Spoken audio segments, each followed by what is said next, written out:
میرے بھائیوں اور میری بہنوں، آج میں آپ لوگوں سے ایک بہت ضروری بات شیئر کرنا چاہ رہی ہوں۔ آپ کو پتہ ہے کہ کرونا وائرس سے پوری دنیا میں روزانہ ہزاروں کے قریب لوگ مر رہے ہیں۔ ہمیں ان وجوہات پر بھی نظر رکھنی چاہیے کہ جن وجوہات کی وجہ سے یہ وبا، یہ مصیبت ہمارے اوپر آئی۔ کچھ لوگ اس میں بہت ساری افواہیں ہیں، کچھ کہتے ہیں کہ یہ ایک بایولوجیکل وار ہے، ایک جراثیمی جنگ ہے جو مختلف ملک ایک دوسرے کے خلاف لڑ رہے ہیں۔ میرا دل یہ نہیں مانتا اور نہ میرا دل یہ ماننا چاہتا ہے کہ کوئی بھی ملک، کیونکہ ایسا کام تو کوئی دہشت گرد تنظیم کر سکتا ہے جو انسانوں کی زندگی اور خون کے درپے ہو۔ کوئی مہذب ملک، کوئی بھی اخلاقیات رکھنے والا ملک اس حد تک نیچے نہیں گر سکتا۔ اور اگر خدا نخواستہ ایسا ہوا بھی تو پھر تو بایولوجیکل وار اگر آپ نے آج ایک شروع کی تو کل کو دوسرا ملک شروع کرے گا، کل کو تیسرا ملک شروع کرے گا، تو یہ تو ایک نہ ختم ہونے والا سلسلہ ہے۔ اور آپ جراثیمی جنگ کا ایک فلڈ گیٹ، ایک سیلاب آپ نے کھول دیا۔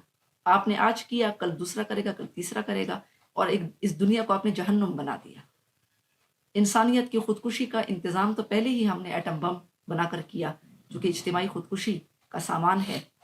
اپنے لوگوں پر خرچ کرنے کی بجائے پوری دنیا میں ایٹم بموں اور بندوقوں کے اوپر خرچے کیے جا رہے ہیں۔ تو اقوام متحدہ سے میں کہنا چاہتی ہوں کہ جس طرح مختلف چیزوں کی تحقیقات ہوتی ہیں، اس چیز کی ایک تحقیقات ضرور ہونی چاہیے کہ آیا یہ وائرس، جس طرح کہا جاتا ہے کہ کچھ چوہوں سے پھیلا یا کچھ قدرتی طور پر طاعون کی طرح پھیلا، یا آیا یہ کوئی سازش ہے جو کیمیائی چیزوں کی ایجادات کی وجہ سے یہ سازش ہوئی۔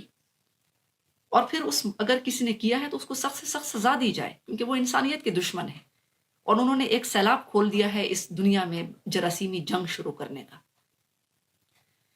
اور آپ کو پتہ ہے میرے بھائیوں اور میرے بہنوں، یہ جو مصیبتیں آتی ہیں، اگر فرض کریں کہ کوئی جراثیمی جنگ ہے یا کچھ اور ہے، پھر بھی ما اصاب من مصیبت الا باذن اللہ، کوئی مصیبت انسان کو نہیں پہنچ سکتی مگر اللہ کی اجازت کے بغیر۔ تو پھر بھی یہ اللہ تعالیٰ کا عذاب ہے۔ ہمیں سوچنا چاہیے کہ وہ یہ عذاب کیوں ہمارے اوپر آیا۔ آپ کو شام میں، یمن میں آج لوگ مر رہے ہیں۔ آج افغانستان میں جو مختلف دنیا کی ایجنسیز نے مل کر جو افغانوں کو جنگ میں دھکیلا، جو ان کے گھر بار تباہ ہوئے، جو ان کے بچوں کو معذور بنایا، جو ہمارے قبائل کے ساتھ ہوا کہ وہ قبائل نے اتنی قربانیاں دی، آئی ڈی پیز بنے، آج ان کو ان کے گھروں کے معاوضے نہیں دیے جا رہے، آج ان کو ان کے مارکیٹوں کے معاوضے نہیں دیے جا رہے۔ جو فلسطین میں ظلم ہو رہا ہے، جو کشمیر میں انڈیا کشمیری مظلوموں کے ساتھ کر رہا ہے، تو ہمیں سوچنا چاہیے کہ چھوٹے بچوں کے ساتھ جو ظلم ہو رہا ہے، انسان اتنا بے رحم ہو گیا ہے کہ ایک چھوٹے بچے کو وہ معاف نہیں کرتا۔ تو یہ اس قسم کا جو ظلم ہے، اس کی علامات بہت پہلے ظاہر ہونا شروع ہو گئی تھی اللہ کے غضب کی۔ آپ کو پتہ ہے کہ ٹڈیوں کا کچھ عرصہ پہلے ایک حملہ ہوا، ایک آندھی اور طوفان کی طرح ٹڈیاں آئیں اور پورے پاکستان اور مختلف ملکوں کی فصلوں کو تباہ کر کے چلی گئیں۔ یہ وہ ٹڈیاں ہیں جو فرعون کے دور میں آئی تھیں اور اللہ تعالیٰ نے فرعون پر بھیجی تھی موسیٰ علیہ السلام کی رسالت کا انکار کرنے اور اللہ کی توحید کا انکار کرنے پر۔ پھر ابھی حال ہی میں ہماری فصلوں کے اوپر، تیار فصلوں کے اوپر ژالہ باری ہوئی اور ان فصلوں کو تباہ کر دیا گیا۔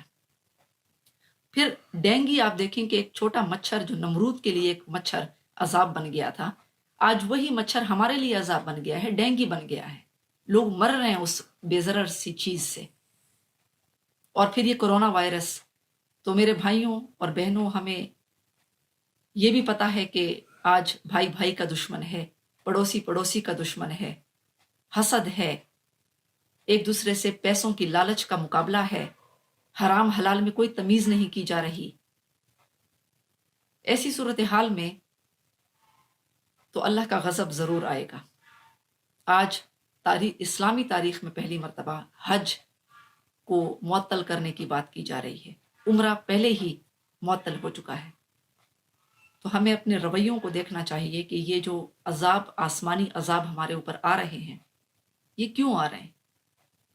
اللہ سے توبہ استغفار کرنی چاہیے، انفرادی طور پر بھی اور اجتماعی طور پر بھی۔ ہمیں بھی اور ملکوں کو بھی، ممالک کو بھی جو اپنے اپنے مفادات کی خاطر کسی بھی حد تک چلے جاتے ہیں، ہمیں انسان بن کر سوچنا چاہیے، مذہب، ذات، جغرافیہ سے ہٹ کر ہمیں ہر انسان کی فلاح و بہبود کے بارے میں سوچنا چاہیے۔ تو اور ہمیں توبہ استغفار کے ذریعے سے اور صدقات کے ذریعے سے، اپنے بھائیوں اور بہنوں کی اس مشکل وقت میں مدد کے ذریعے سے ہم اس اللہ تعالیٰ کے غضب کو کم کر سکتے ہیں، اور اللہ تعالیٰ ہمیں اس سے نجات دلا سکتا ہے۔ شکریہ۔